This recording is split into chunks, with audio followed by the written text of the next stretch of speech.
Hello, my idol! Tapos na po ang aking naloto na pusit with garlic moss recipe. Bago po natin tikman, mag-pray muna tayo.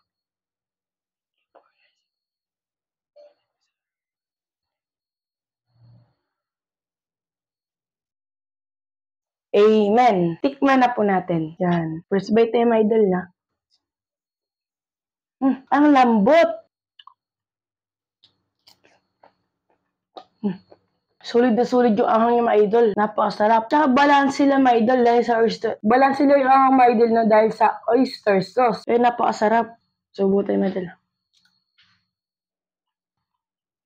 Napakalambot po talaga. Di po talaga kayo matagal na magmuya dito.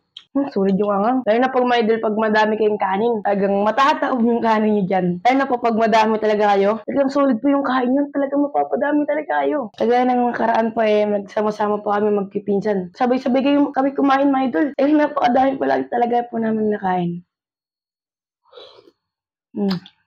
Depende sa inyo, mga idol, no? Pag pugita yung gagamitin nyo or pusit. Nandun lang po sa dalawang pwedeng gamitin. Pusit at yung pugita. Kasi po yung napanood ko po ay pusit yata yun or pugita. Parang ganun na po yung nakita ko. Kaya, kasi naman sa pwede namang gawin pugita, diba? Kasi sarap sa pusit. Kaya, tinatry ko to. Kaya masarap naman, mga idol. Solid na solid.